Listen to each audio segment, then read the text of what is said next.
What's up, guys? Are we live? Give me a thumbs up if you can see us, see me, hear me. What up? What up? Can you hear me? Check, check. 1, 2, 1, 2. Check, check, check, check.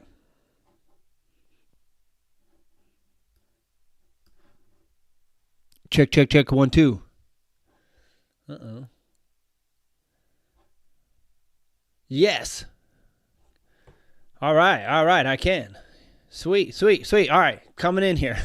I just wanted to check because I hit go live and it didn't click right into the live chat for a second. So I wanted to make sure everybody could hear me. All right, we're good to go. What's up? What's up? Let's see who's up in here. We got Jumping Picks. What up? What up? I need to move this over so I can read these.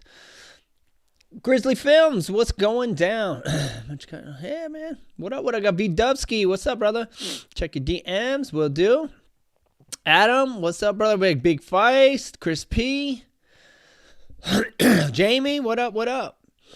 Tommy Shea, Jason, Mitch, and how do I say? I don't want to mess up the second name. We got Eminem. Call you Eminem. And we got Deegs. All right, well, what up? What up? Welcome back to another Moto Monday. Hope everybody's doing good. Chiefs are playing tonight. Mel's downstairs watching the Chiefs game, so I am hoping when I finish up here that I can walk down and see a lead. We are playing the Giants tonight, so hopefully we can beat them. Got Mark jumping in. What up? What up? So tonight, hey, we're going to talk a little bit about some freestyle tricks. We did that on a couple maybe 2 episodes ago, and I thought it was pretty cool. So I want to jump back in and share some of those tips with you. So tonight we're going to go over what are my 2 tricks? Simple seat grab, so a seat grab, and a double knack. So we're going to talk about that. Other than that, a couple quick announcements. Last week's class got canceled. To kind of see that one coming up with all the rain.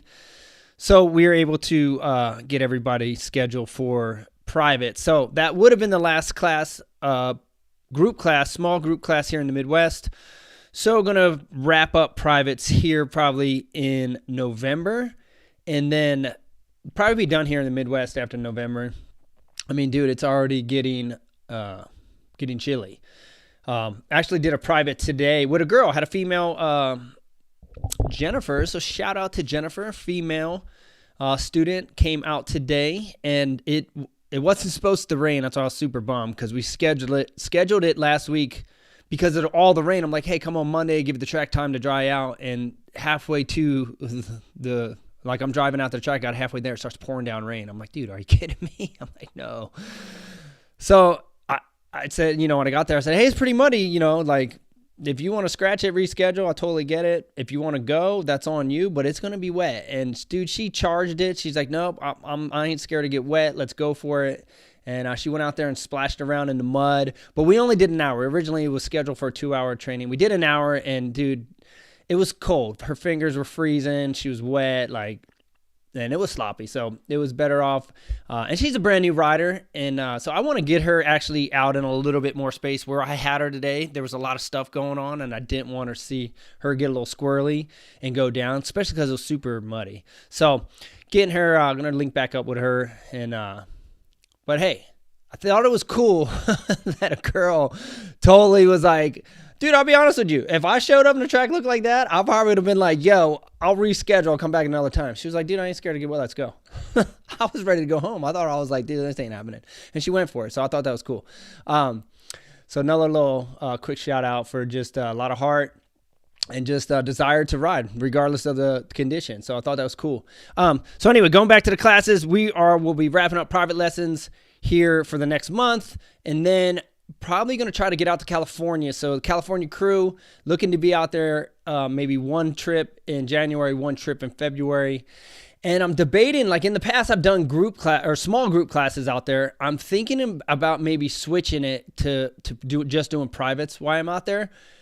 And if I do small groups, I used to only take 4 for my small groups because it's the public track and there's a lot going on. You can't have the track to yourself. So if I do the small group, I think I'm going to just take it down to 2 and just work more. Like obviously to me, like, dude, I told you guys a long time. I do this because I love it and I want to share and get back to the industry. I'm getting rich off doing school. So obviously, the more people you have in a group, more money you can make, and it's less work for you. But I don't care. I'd rather like break the group up smaller and have a more efficient class and meet at the track with multiple groups and work longer and do it that way. Because I just think it's more effective. I've had 4 people out there and it's busy. It's when you have a track all to yourself and there's no one there, like small group, you got 4 to 5 people, it's easy. You know what I mean? You got the whole thing. But when you're working with beginners and new riders, early intermediates, and there's a lot going on, and you got 4 to 5 guys, like you're like, whoa, where's everybody at? So I think narrowing it down might be the call for those busy tracks.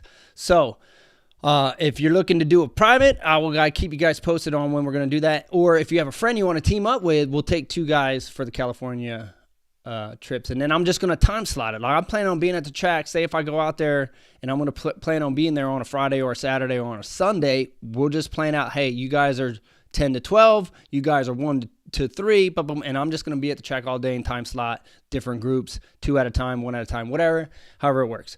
So that's how I'm going to do it, rather than doing it the way I did it in the past. I think it'd be more effective. I think you guys will appreciate it. I like, dude, I'm falling in love with the privates. I've been doing so many privates lately, and I really love it because it's like you really can focus on one person, which I love. I like teaching in general, but when you're one person, you're right on their level, where they're at, and you're just working with them back and back, 2 hours, 3 hours. You can get so much done in a really short period of time. So, been really enjoying the privates. Other than that, let's see what else is going down. Holiday break. Want to mention in the holiday break. So basically, we're going to do this for 3 more Mondays. So the last one's going to be November 15th. And then that following Monday, we're going to be going to Colorado for the holidays. Everybody else can be traveling. So just reminding you guys, November 15th will be the last one. And we're going to take off the last week of November and then all through December, since I'm basically coming home from Thanksgiving, going to meet up flying out to Jersey for a hunting trip. And then we come back from that, and then we're going to be celebrating Christmas here. So the first one will be January 3rd back on. So everybody take a little break, enjoy the holidays, travel, everything you got going on. And then speaking of hunting trips, I've been hunting a ton. I'm actually going tomorrow. So hunting tomorrow. Last week I hunted on the Kansas side. The first time I got to hunt here in Kansas. Went out to Manhattan. I don't know if you guys know where that's at, but it's basically on your way to Colorado. It's kind of, I don't know if it's in the middle of the state, but it's probably getting close to the middle of the state. It's not much out there, big farmland. But went out there, hunted with a friend. Didn't get anything. Almost fell out of the tree. I don't know if you guys seen the story, but my strap broke on my ladder stand. So I'm sitting in the ladder stand and it's windy, right? the ratchet strap breaks and the thing, dude, it scared me, I'll be honest. I thought I was going down, dude. But I got out safely. And hunted on the ground for the rest of the night. Saw an 8-pointer, saw a 4-pointer, a bunch of does. So still good times, but looking forward to tomorrow. And so we're going to hunt Tuesday and Wednesday, and then I got some more privates on Thursday. And then, like I said, I'm going back to hunt with Big Fight shotgun season. So, and then I'm hunting the rut again. So a lot of hunting trips, man. Pretty much when it gets cold here, that's what I'm going to do in the Midwest. I'm going to be hunting and hanging out with family through the holidays. So that's pretty much my next my schedule's looking like for the next 2 months, November and December. Other than that, let me just quick reminder on the tee, where we got it at here. So just got the email actually like 20 minutes before I sat down to do the show. New tee is definitely, it's done. They just sent me the invoice. So new tee, and we have this on a crew neck as well. So like I said, I'm going to be gone the next 2 days hunting. I'll be back on Thursday working with some privates. So probably look for this on the site. We ride dirt bikes. That's what we do. Yes, sir. You know it. Tours Friday and the weekend. So just follow me on Instagram and you can keep up on everything we're doing. So if you're not following me there, just look me up at Ronnie Faisst. I'll do stories and posts and let all you guys know that is up and available. And then that's probably it for announcements. Deegs is up in there cracking up. All right, so before we jump into the questions like we do it, so if you're new here, appreciate you being here. Appreciate all you being here week after week. Doing this for a long time now. So if you're new here and you like Moto Talk, Moto content. Be sure to subscribe. And if you've been here week after week, just smash that like button. Give us some love. Let YouTube know that we're doing cool things. All right, so I wanted to talk a little bit about a few tricks. I like talking about trick tips. And I saw a lot of people were DMing me saying, and even some comments, they love the trick talk. So let's talk some more tricks. So the reason I picked Superman seat grab, because I feel like a lot of people say, oh, if I would want to do a trick, I just want to do seat grab. So I feel like this is like a trick that a lot of people, if they were to try to learn something, they think this one's a good one to start. So let me pull up a couple pics here. All right, that's a little bit weird of an angle. It's kind of shot from the bottom. Hey, look at me back in the day on a Honda. That thing was real pretty. But I got another angle, and I had to blow this one up because it was a pulled back shot. So I kind of blew it up. So it's a little grainy looking. I was just trying to get you guys a better angle at it. It's always good to get a visual. And this, I'm on a Cowie here. So here I'm on a Honda, here I am on a Cowie. So that's pretty cool. Now I'm on the Husky. All right, so let's talk about this trick. I think this trick is definitely one of those ones you can, it's not a super sketchy, gnarly trick. And obviously, this would really be called a heart attack because of the height I'm getting out of my grab. If you just do a regular seat grab, you're going to be more parallel with the seat off the back of the bike. But obviously, in time, we realized the higher they got, the better they look. So then no one would do seat grabs anymore, because if you did a seat grab in a run and everybody else was, and all the other riders doing heart attacks, your seat grab never scored as good. So you basically had to learn how to get them up high. That's kind of how all the tricks went in freestyle. The higher above the seat they were, the higher you scored, because it was a bigger extension. So the goal was to get them up high, so heart attack style. So let's just talk about how you would go through the learning process if you don't know how to do this trick and you were to learn, just kind of go through step by step on how you would try to learn this trick. First thing you got to do is make sure you get your grab hole big enough. Don't cut a small little puny grab hole to where it's hard to get your hand in and out. You need to be able to slide your hand back and hit your grab easy and not smash your fingers into the air box or hit the number plate. Some people have too small holes, and then it makes it difficult to get the grab. Because if you don't got the grab, you're not gonna feel comfortable jumping off the bike if your hand's not secure on the seat. So make sure first cut your grab big enough to fit your hand. And then obviously you shave your seat down so you get a good pinch on the seat. You can't have a thick old seat because you can't wrap your hand around it to grab it secure. So the thicker your seat, the less of a pinch you get. So most of the guys had really thin seats because you could get a really good bite on that thing. You felt secure. So first off, get your bike set up properly to do the grab. And then as you learn the trick, it's like freestyle's always, the faster you start the trick, the easier the trick is going to be, because it gives you more time in the air from the time you leave the ramp to the time you got to start moving back to the pegs. It ain't much time.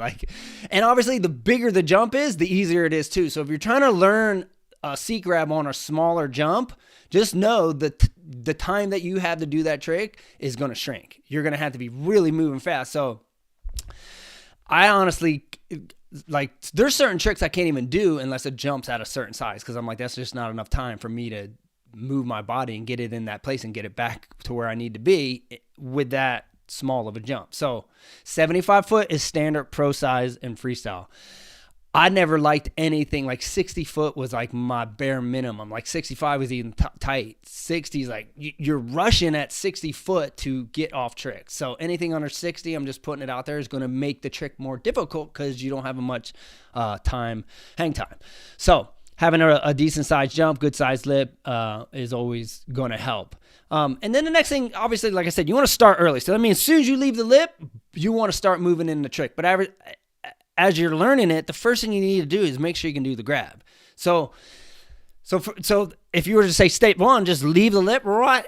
Dude, move your left leg, or most people are going to grab with their left hand. There is some people that do a right-handed seat grab, but not many. So I'm assuming everybody's going to move their left hand like most people do. All you have to do is take your left foot off the peg and just let it slide back just enough to get your hand in the box. and just do that 10, 15, 20, 30 times. All right, move your leg, grab. Move your leg, grab. And get super comfortable going from bars to grab to where you can consistently do that without missing your grab. Because the best dudes at this trick were the guys that could leave the lip, and basically anytime you can preload the bike into the lip on a freestyle trick, and then as you leave the lip, if you could time it to where you jumped off the pegs at the same time the suspension was unloading, it actually, it slingshotted you up like a pogo stick, because now you're compressing with the bike. As it unloads, you're jumping at the same time. It's going to go whoom and fling you up. So the best dudes that had this trick down were able to leave the lip, jump with both feet at the same time, but then they would grab. Their feet were already floating up by the time they grab. Full commitment. So, but here's the deal. If you miss the grab, you're done. You're going to go down. I didn't do it that way. I'll be honest with you. I would always kind of do what I just said. I would slightly move my left leg back just enough for me to get my grab. Once I was secure, then I jumped, just because, and a lot of people did it that way. I just felt more comfortable that way. So you could do it either way. I'm just saying, don't be jumping off the pegs until you're confident you ain't missing that grab hole. So practice the way I said. And then if you want to go to the 2, you could slowly start to pop. Don't pop too much and get the grab like that. Honestly, I think it looks the best that way. And the guys who were able to master that technique always had, in my opinion, the best seat grabs. But you still can do it the way I did it. Many other guys do it. You could jump back. You shift your left leg out of position and get your grab. Once you get your grab and you know you're secure, now you're like, okay, cool, I got the seat. You can jump off you push with your right foot to jump. Now in the beginning, you can in the beginning, if you really want to baby step it and just get used to grabbing, you could just grab and do a no footer, just so you feel what it feels like to go. All right, sure. But just know this: if you grab and do a no footer, most likely you're gonna start to let the bike push out in front of you. That's how we all started. Like every one of us would grab, kind of push the bike out in front of you. You saw the old school. I should have put up an old school picture, just for like to see where they started, because most people start there. That's how everybody started. But the bike would float out in front of us a little bit, and we would kind of push back, and you would stick off the back of the bike. The way you want to get up like this is not allow the bike to come out in front of you, but keep the bike under you. And when you pop, you want to stay centered over the bike, and then I remember I talked about the ball, like balling up. You want to grab, push off the pegs, bring your head towards the seat as close as you can, and ball up. So now you're letting your body rotate, but let it rotate centered over the bike. That's what's going to be able to get you the height up without letting it come out in front of you. And that's really the trick, because once you get rotated and your feet and your butt and your hips rotate up, all you got to do is extend your feet. So I talked about that before in the past, about not trying to kick too soon. And that everybody does that when you're learning a Superman, even in seat grabs. You grab the seat, you kind of kick off, and then you kind of kick back real soon, and your hips haven't rotated up yet, and you kick, and your feet end up being like, a lot of times in the beginning, they're not even above the seat yet. You're like kicking down by the number plates. And it's fine. If you, like I said, if you want to baby step it, get your grab down, do a no foot, go grab no footer. Once you go, so step 1, grab, get that 30, 40, 50 times until you're 100% confident. Then go maybe grab no footer, grab no footer, grab no footer, grab no footer. And then you're like, okay, that feels kind of, I'm like, I'm starting to feel my bike. Then start to try to grab and ball up. Bring the head down, bring the hips up, head down, hips up, and let the body rotate and float up, and stay in the ball, stay tight like this, and just keep getting and have somebody film you. So now you can kind of see if your body's doing the right thing. Can you guys see? I was behind the thing. Oh. But you want to rotate up. Once you start getting that rotation, just wait, be patient, and then get the extension. Let the body move, then poke the feet at the very end. But the key is use your grab hand on the seat as leverage to push your body up, because it's kind of like you're going to do a handstand off the seat. So as you grab and you ball, you can push. If you notice, look at both of my, see how the back of the bike's slightly down a little bit? That's because I'm pushing with that left hand as almost like I'm like, okay, I'm going to push down and push my feet up. And that's where, like, it's kind of like where you're finding your balance. The balance really, the weight is really on my left hand.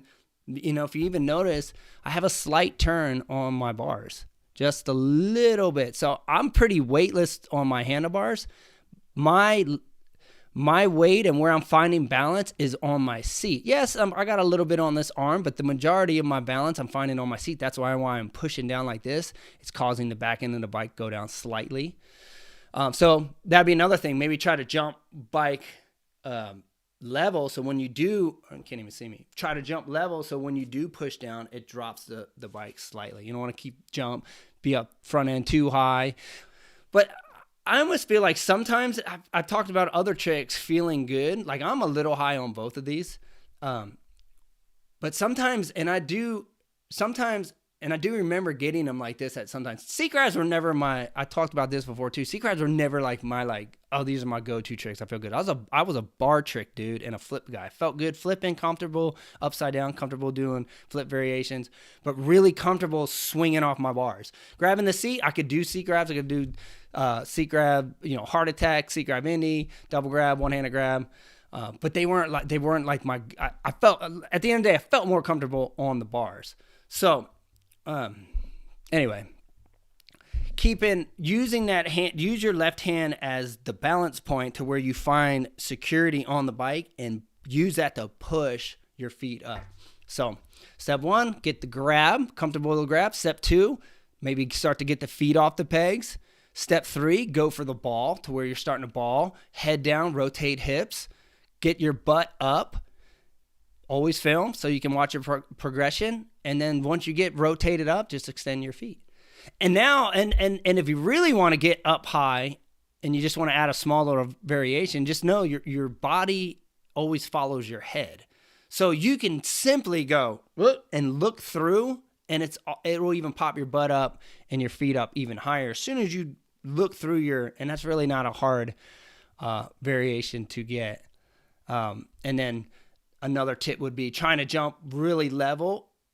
And then I don't know if I made the point, but having the front end, I think I did, and I've rabbit trailed. Having the front end down slightly. If you do nose slightly, talked about this on Lazy Boys on one of my videos, cliffhangers. Sometimes when you nose the bike down, not like an endo, but just barely a little bit, it feels like it's easier to get tricks up sometimes. On certain tricks, obviously that's not true to all tricks. But I was always a little high. I feel like when I got my bike level on this is when I felt like it was actually nosing down. So it probably, I'll be honest with you, most of my photos look like this. So when I'm feeling like, hey, I think I had it down a few times, I guarantee I just had it level at that times. But, all right. So super fun trick, not super hard to learn. You can work your way into it like most freestyle tricks. But one that a lot of people say they would like to do. And they look cool, regardless. All right. So we'll switch it up. And let's go to double knack. So this is going to be a little bit hard. Oh, wait. That's the same trick. This will be a little bit harder of a trick to learn. Obviously, way harder of a trick to learn. This one took me a while to learn. Both of these are on my Cowie. This one's a little pulled out. But here's so if you're a freestyle dude already and you can do a kiss of death, you could basically probably do a double knack. If you don't already know, most guys who do a kiss of death can do a double knack because basically it's a whipped out kiss of death and it's the same technique.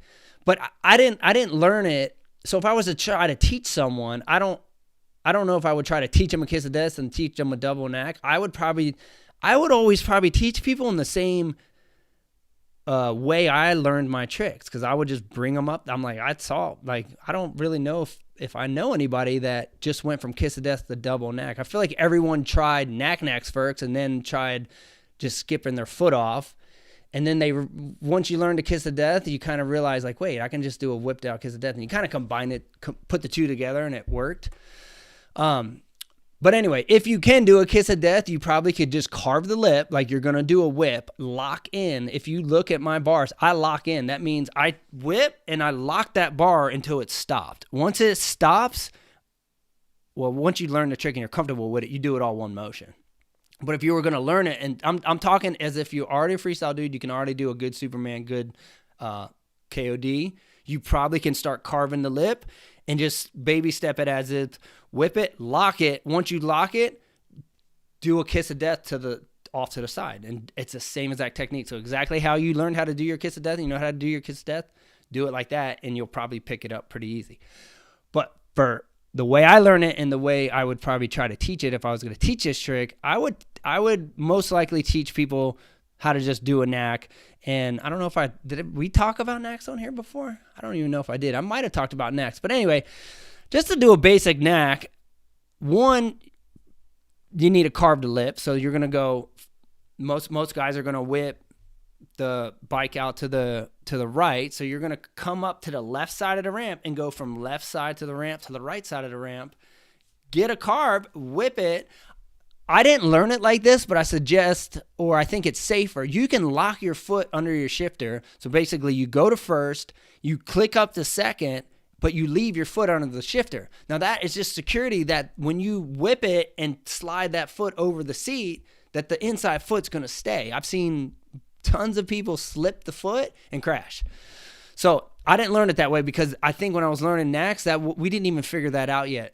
I think we learned that from doing flip tricks. We were doing flip tricks and we were like, I always feel like you're gonna float off your bike, and then we were like, yo, lock your foot into your thing, and then once we were like, yo, you could do that on some of your regular tricks too. So anyway, my whole point was I didn't learn it like that. And here's the deal: the people who didn't lock in, who could rotate on their toe, even though it's a lot more risky, knacks look the best. Look the best. Look at Travis Pastrana's knack. And if you look at his left foot, it's on the ball of his toe, rotated as far out as he can. He's barely on his foot peg, but his knacks look sick. So did Drake McElroy's, Jeremy McGrath. All those dudes had super sick knacks, but they didn't do the lock-in. Doesn't mean you can't get a cool-looking knack locked in. I just think it's a safer way for people who are just getting started. Like I would probably tell a new beginner, just say, hey, just lock in for safety. You know, it's going to give you a little bit more comfortable and a little bit more confidence that when you're learning, like, okay, I feel like I'm not going to fall off the bike. So that's good. So you just do a baby whip, keep your foot locked in, jump in second, and all you got to do is swing your right leg over the seat. And the more comfortable you get, the farther you can swing, bigger you can whip it, and you just get comfortable doing that.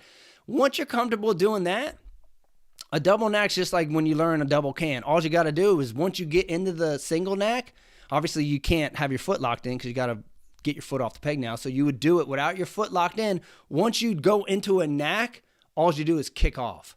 You kick off, and the way I learned it, I would kick off and just put my feet together instantly. So I'd do a regular knack, kick off the pegs, boom, put my feet together. And you automatically go into a double knack. And because you're locked out, like I said, like if you look at my bars, even if I was doing this at a really small level, saying I'm like, you know, down way, not like Kiss of Death style, but way down here by the seat, you're locked in like this. All you do is pull right back on the bars, and you can pull your body back across the seat. So you just go from knack, getting comfortable, just swinging, and like knack's pretty easy to learn. Like I feel like most of us, if you were trying to focus on freestyle, definitely one of the first tricks to probably get in your trick list because it's pretty easy. So once you get that down, all you got to do is kick the other foot off, and it really is that. You just make this decision, okay, I'm kicking my foot off. And at the first time you're going to do it, you're going to be like, whoa, you feel it all weightless. You kind of feel like you're floating away from the bike. Just get back on real quick if it sketches you out. And then you work into it until you, like you said, can get to the point where you can, boom, both feet together, go both feet together. Now, once you get comfortable doing double knacks and you want to get them big up like this, I basically used to do double knacks kind of smaller, like normal double knacks. And then I believe I learned a Kiss of Death, and I basically combined it to two. I realized, like, wait, like you can basically whip your bike and do a Kiss of Death. That's basically what it is. You come off the lips like you were going to do a whip, and I would jump off my pegs like I was going to do. I would basically whip my bike and jump to the left as if I was going to do a Kiss of Death, and then it would hit the bar, like the bars would stop and lock in. And that's when I was like, I knew I was already whipped out. Boom, it hit the bars, and then boom, I go straight into a kiss of death. And it's the same. Doing the kiss of death it's like that body motion I just talked about on the seat grab is really the same thing. Why is Big Feist texting me? KC7. He's texting me the game. 7-0. Good to know. Thank you, Feist. It's that body motion of rotating the hips up.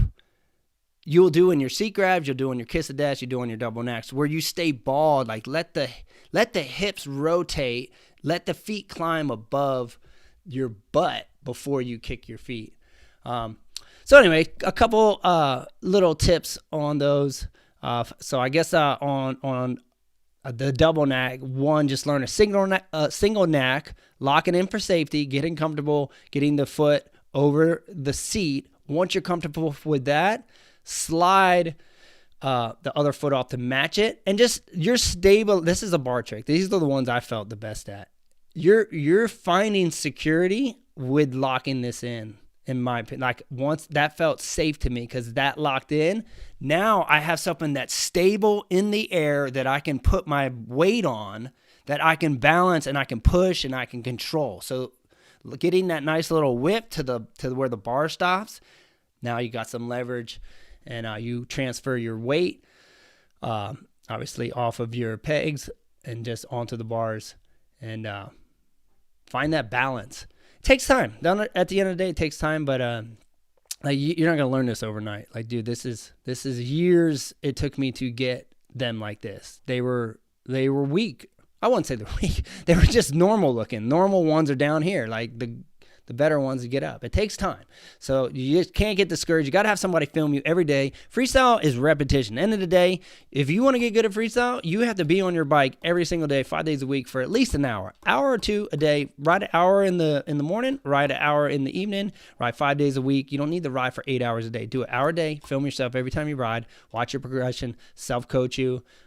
If you know somebody else that knows that does know freestyle, that can coach you, get them out there, dude. And it's confidence. It's repetition, and you can't learn any trick without believing first that you can do it. If you talk yourself out of a trick, you'll never learn it. You have to believe that you actually can do the trick. And so you have to get in the mindset. Like, don't say, oh, I can't do that trick. Oh, my seat grabs suck. Oh, this, that. You have to get in the mindset, like, I'm working on. Just say that. Hey, I'm working. Like, even if you can't do it at the moment, just say, hey, I'm working on kiss of death. I'm working on double knacks. I'm working on seat grabs. If you just say, I can't do double grabs, and you never try, and you'll never learn them. So anyway, I hope that's helpful for the guys who are into freestyle and want to learn some tricks. But it is really so much of you getting out there on your bike and getting on your ramp and getting comfortable. That's why I always say, get a good, safe setup. Get a safe setup, get a good bike, get good suspension, make everything as easy as possible. You don't need a sketchy landing. You got a sketchy landing, you got to focus so much on hitting the landing that you can't think about the trick. You need to have a big, safe landing that you can focus on your body and what you're doing. Get everything else. Like, coming into the ramp, you shouldn't be going, okay, how fast am I going? Am I going fast enough? All right, when do I get on the gas? Where am I landing? Like, you can't think about that. That has to be so muscle memory that you could hit the ramp in your sleep at the same speed all day long, land in the sweet spot, and you never think about it. And that's just so natural that your mind is on body placement. Where's my hand going? Where's my head going? Where am I putting my weight? Where am I transferring? Where am I finding stability and balance and like movement? And then once you know how to do the trick, you don't go, oh, hand, ball, head down. That's learning it. You literally have those things run through your mind as you learn the trick. You'll be like, okay, grab, ball up, rotate, kick, grab. And you have like these little trigger things you're thinking as you're doing the trick. But then you do it so many times, you turn the corner, you go Superman seat grab. And you've done it so many times that it's muscle memory. You can just call the trick, double can 80, pow, seat grab, heart attack, pow, cliffhanger, pow. That's where you got to get. But it takes time to get to that point of complete emptiness in the mind. Is the best thing you can have in freestyle. Just know the trick, do it. You got to feel it. If you think about it and you overthink about it, a lot of times you'll mess it up. So you got to get the mind out of the way. But the thing, it's just like moto almost. Like we'll think about these things as we're trying to learn, but we want to get to the point to where it's natural. You don't have to come in and go, hey, my arm's out, my head forward, my hips back, I'm on the balls of my feet, am I rolling my gas, and my feet in my clutch? Like, you want to just go and try to be smooth, focus on your breathing, and all that should be clicking naturally as you ride, but that takes time. So you got to think in the beginning, do a lot of repetition, and then in time, it becomes natural, flows, it's easy, but you got to do it all the time. That's the thing. You take a break in freestyle, and the tricks that were easy, almost, you're like, whoa, dude, I feel off balance. It don't flow as nice as it did at one point because you haven't been doing it every day. So if you do get a trick list, if you're a freestyle dude and you got your trick list, do your trick list every single day. Don't skip tricks. Whatever tricks you can do that trick every single day, multiple times sometimes. A lot of the top dudes would run through their trick list, and then they would have whatever they were working on. So they'd start their day, whip, turn down, whip, turn down, flip. That's how everybody warmed up. Whips, turn downs, and flips. Whips, turn down, flips. And then it'd be like you run through your entire trick list. Whatever your trick list was, every single trick that you could do, minus guys, most guys ain't going to do like, top dudes are going to go out and do heel clickers and one-handers or stuff like that. But I'm just saying, like, the tricks that they have that they know they would potentially do in a contest, they run through every single one, every single day. All their flip tricks, all their upright tricks. And then once they were done that, it was like, what are we working on for the day? And then it was work time. And I'll be honest with you, the dudes who, this is what I say, in freestyle, get comfortable being uncomfortable. Meaning, when you're learning a trick, you're usually uncomfortable because it doesn't feel natural yet because it's awkward. It's a new movement, new balance. If it's an upside down trick, some of them are scary. I mean, you've got to try to learn Superman, big KOD flips and stuff.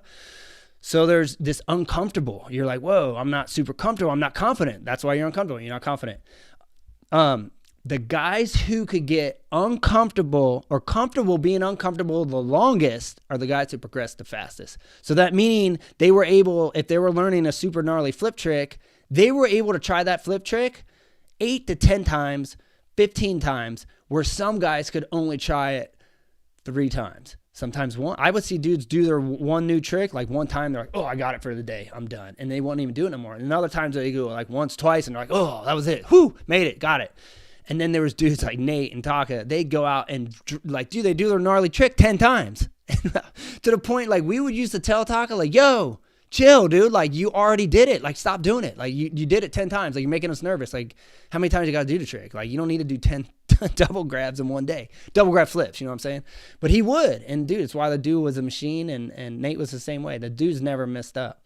So, being able to stay so being able to get outside your comfort zone and then stay there for a longer period is a bonus if you're that type of, and it's mental. At the end of the day, that's a mental thing. That's like, you're able to overcome these feelings that I'm feeling. I'm overcoming fear. I'm overcoming, I'm not feeling comfortable. I'm not feeling confident.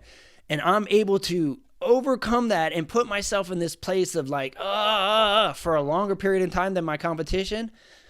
You beat them, because those dudes schooled it and killed it for years. And at the end of the day, I watched everybody. I practiced with every single best dude in freestyle, even the international guys. I always opened my house to international guys. The international guys came over to compete at X Games. They needed a place to practice. I always said, yo, come right at my house. I always was great. And I was grateful that God gave me an awesome place, and I wanted to share it with people. And I liked people. So I always wanted to be open to people. Obviously, we had a number. We didn't let 15 people ride at a time. We had a number. We cut it off at the end of the day. But my point was, I've seen them all practice with them all, and I watched how all they practice. And there were certain guys who were able to do that, and other guys couldn't. And you watched how those dudes competed and performed, and a lot of times they were flawless. Less mistakes, sometimes no mistakes. It's hard for me to think back when Taka actually dead sailored in a run. or even messed up. And even Nate, like I said, Nate Adams was a solid competitor, dude. He seriously, and he was a dude who worked his butt off. Just like, I mean, everybody worked in freestyle. You couldn't get to where you were without work. But Nate was one of those dudes, when I remember when he came in, he was like 16. He was way younger than all of us. And he really wasn't that good. And then within like 2 years, he was winning events. And he did that by buying a freestyle park, building his own jump, and practicing his butt off. So you got to give him respect, right? All right. Man, dude, that took up a lot of time. So maybe I need to do one trick a week if we do this again, because it's already 7:42, and I like to get in your guys' questions. All right, so sorry for going long on the freestyle stuff. But, dude, at the end of the day, I love sharing the freestyle stuff. Long time passion of mine, and it's good to be able to just kind of give some of that out to the people that are interested in that. Some of you guys be like, hey, I ain't never going to do that trick, but maybe it's cool to just hear how it all goes down. So I'm just scrolling through now. I'm going to jump into these questions. If you're new here, you got questions, throw up your questions. All right, wait, I just saw Trent here. I've been hitting you up, dude. What up, dude? Just got out of surgery. All right, well, I was thinking that. I'm like, I bet he had surgery. So, all right, so Trent, shout out to Trent. Glad got your screw out. All good. Hope you're healing well. Hit me up when you're feeling better. I sent you some of that stuff you needed for the next t-shirt we're working on, so psyched to get that up and going. But if you're new here and you have a question, I'm gonna go kind of rapid fire, just because we only got like 15 minutes, and I want to try to get everybody's question in. Throw it up Howard style here with the question mark, so we can find it. So hello, just jumping in, say hi at my nephew's wedding in Ohio. All right, well, congrats to the nephew. Thanks for jumping in, Howard, appreciate it. All right, so right here. Do you have another class coming up soon in Kansas City, or are you done for the year? So, yes. So basically, I would love to do private lessons. All right, so private. So if you're looking, so done the group classes for the year, but still doing privates probably till the pretty much. I'm assuming the way it's been cooling off, probably just this next month, and then probably December, it's probably going to be hit or miss. So, yeah, if you want to get one in the next month, just email me at info@ronniefeistmx.com, and we can line something up. That'd be sweet. Especially now when we've been in so much rain, the dirt's going to be good here for a little bit, so we might as well bang it out. Happy birthday to Moto Rock. All right, happy birthday. Got a little birthday shout out to Moto Rock. Oh, we got a little super chat here from Adam. What's up, brother? Moto Mondays. Hey, man, I appreciate your generosity. We appreciate you. Where are you at now? Let's see. He's in Fontana. All right, so Cali, 210 freeway. I know the 210, brother. Been on there many times. Probably lots of traffic, huh? Yep, there it is right there. Stop and go. Going home for a few. What's your greatest moment in FMX? So greatest moment in FMX. Man, that's a big question. A big one there. It's probably hard to narrow it down. Obviously, winning all my medals, obviously, always feels good. Anytime you get rewarded for the hours and the years that you put into something that you're passionate about, when you get on the podium, feels great. Can't deny that. So all my X Games medals were awesome. Or any medals, Gravity Games, X Games, Dew Tour, all of them. Anytime you're top three feels great. But I think just one moment that always stood out to me was always that when 2008 X Games, Summer X Games, when I landed the 360 over the 75 footer, just because it was a 3-year process, getting hurt along the way, and just a trick that no one in the industry was jumping on. Like, it wasn't like when the flip came out, top 10 dudes learned it really fast. When the 360 came out, there was very few people that even attempted it, and the guys who did, there was only a few that were able to dial it in. So just to even get that one after 2 years of crashing, it was a big moment. It was like when you set a goal and you failed for 2 years, three attempts, 2 years of X Games, I threw out the window because I crashed out for 2 years in a row. So to finally stomp it in 2008, I think that was it. I'm going for that one. Felt good. Felt really good. Family.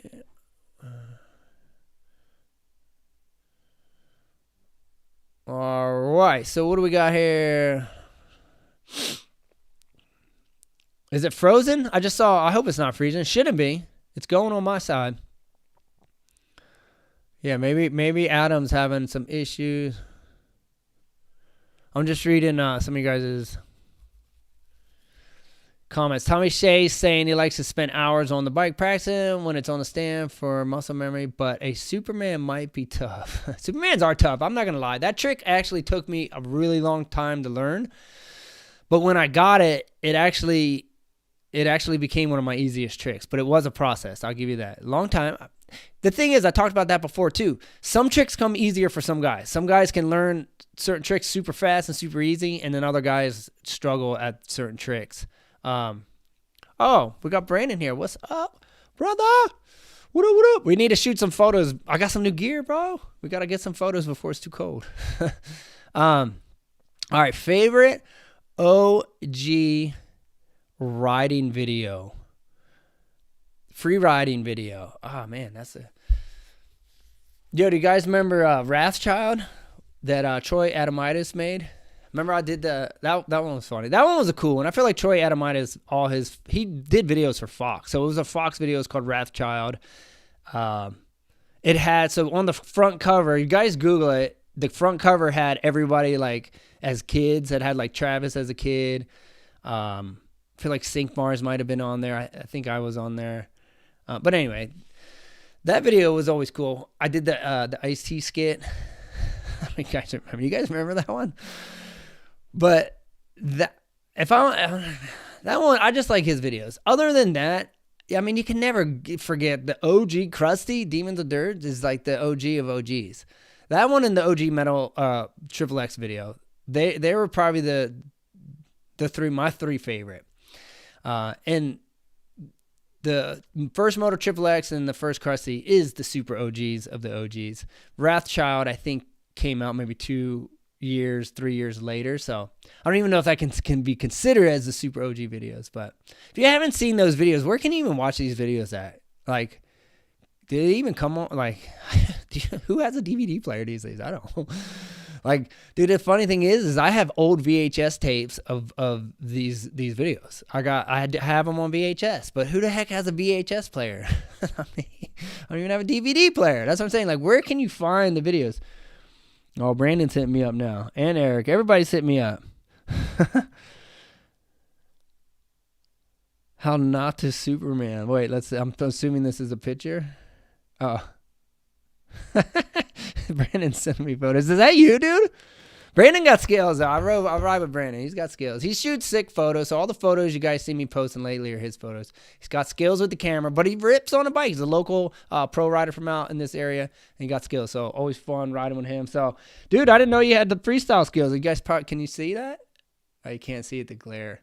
Well, dude, we gotta probably not gonna get much riding in here, but we're gonna have to get we'll have to get together and do a little ramp session. That would be fun. We got to get here's at the end of the day, there's a whole group of riders out here in the Midwest that got skills. I mean, it's like that everywhere you go. There's always the local dudes that rip, and there's a whole bunch out here. So we should get all the like rippers from the Midwest and do a ramp session. We got to get a ramp. Maybe we go over to Ian's house and do a little ramp session with all the boys. Maybe spring, because we're going to probably run low on time here.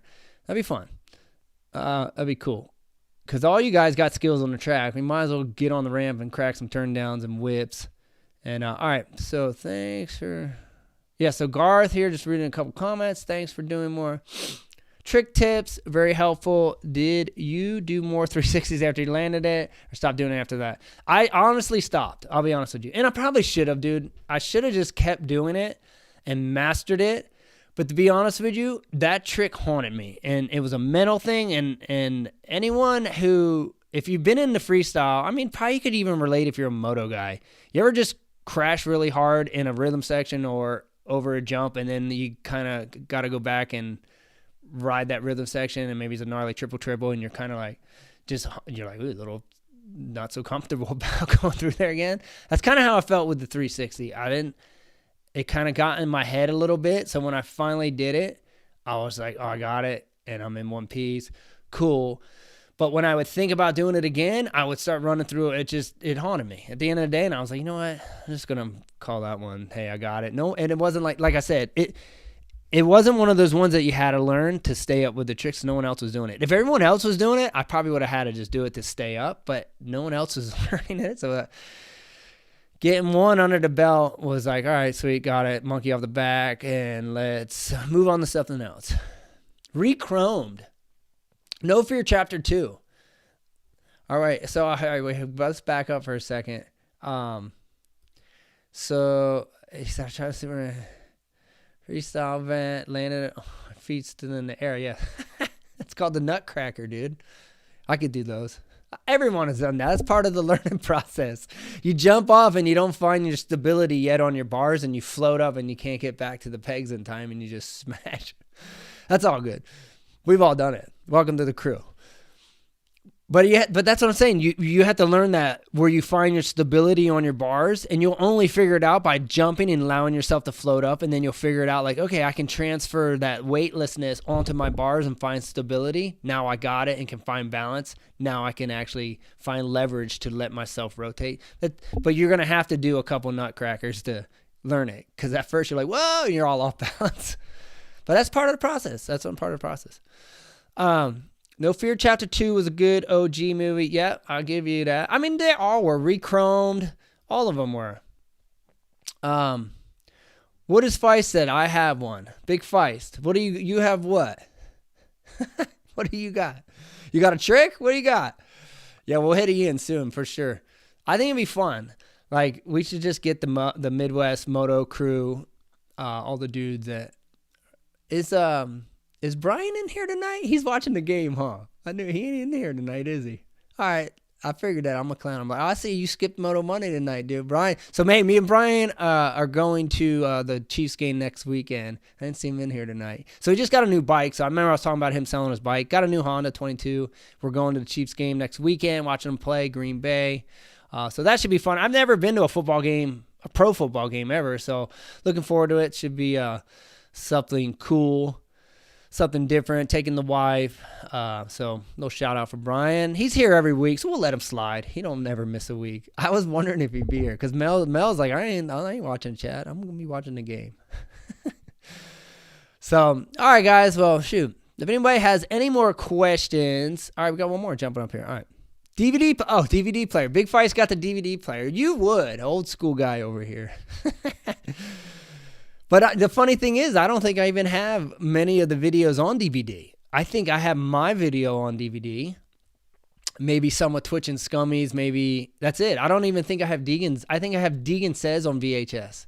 So all the OG stuff I have is all VHS. So maybe we need to get on like Craigslist, find an old VCR. That would actually be kind of cool if we could somehow screen record some of that old footage and make some cool reels out of it, huh? Well, let's do that. Let me steal my idea and posting my stuff, dude. I'll be calling YouTube and reporting you in, dude. All right. It says, hey, man, I'm V-Dub's nephew. What's up? Just need to help on my starts. I run a 52 sprocket on my 250, and I was wondering if a 52 would work better. Well, see, it's hard for me to say exactly because I don't know the gearing on a 250, but I'm going to say on my bike right now, I got a 49 come stock on my 450 Husky. I'm moving to a 50 for next spring. I like to ride third gear, and my bike's a little bit off, so I'm gonna go up one. On my freestyle bike, we always ran a 51, but that was a 450. So a 52, anybody have some feedback? Because I honestly don't have a really good answer. So just think of it this way. The bigger you go up, that is going to shorten the gear. So that means second gear is going to rev out faster. So if you're starting in second, it means you're going to have to pull third quicker because you got a bigger two sprocket, second gear. You're going to have more low end, more grunt off the gate, but it's going to rev out faster. So if you're looking for more pickup, like if your bike's lagging, like, and it's not pulling you, maybe the 52, I would say, would work better. And if anybody knows, anyone 250F riders here, and what's your guys' gearing? That's why I don't necessarily know what other guys are riding to give you a really good answer. But if you're lugging off the gate it could be your gearing, or it always could be us too. Sometimes if we're coming off the gate and we're not matching the clutch release with the gas, we could come off and not get a good start either. So, anybody 250 guys? But you would think, yeah, I don't even know what comes stock on a 250. Let's see. Brandon might know. I would think it depends on the track. Short start, you would want a larger tooth. Longer start, you would want, you lose the top end. I agree 100% on that. Like arena cross, you would want more teeth. 100%. Arena cross is just like supercross. You always gear up, just like speed and style. It's just like freestyle. You gear up, because it's short, tight. You want the grunt. You don't need the top end. 100% on all that. But if anybody knows what these bikes come with stock, so maybe the 50 is stock. So here's the deal. It's a really easy test. That's what's cool about testing a sprocket. Just go get one, throw that bad boy on, and try it. If it don't work, go throw the other one on, done deal. Or maybe go in between, put a 51 on. You can always try go 51, 52, and just see. Easy test, not a hard thing to change, and you could see what you like. Because a lot of things are a rider preference, I like I'm in a 450, but I like to get in the third and ride the majority of the track in third. I like to ride my corners in third too. I don't like when my bike revs out and drives me into when you get the braking bumps coming, or the accelerating bumps coming out of corner. When I'm in second, if the bike's revving, it goes, and it pulls the rear end into every one of those holes. I'd rather be in a gear up and let the bike go, find more traction and not drive the suspension into those bumps. So I like my bike to pull third. So I try to ride third in a lot of those corners. Anyway. All right, guys. So we are wrapping up here. Man, that went by fast tonight. It must have been the freestyle tricks, dude, because I feel like I didn't answer a whole lot of questions, but we had a lot of good questions. So thank you guys for your questions. Thank you guys for being here. Thank you, Adam, for the super chat. Appreciate you guys all the time. Super stoked. We'll be back, same place, same time, next week, 7 p.m. Central Time. Well, who's Garth? Spice said Garth and I have a few. Got a few sprockets? Send some sprockets out to the boys, Spice. All right. Thanks again, guys. We'll be back next week. I'll hit you up for sure, Brandon. Appreciate all you guys. Hope the freestyle tips were helpful. Smash that like button and subscribe. And much love. Ride safe. God bless. We'll see you next week. Peace out.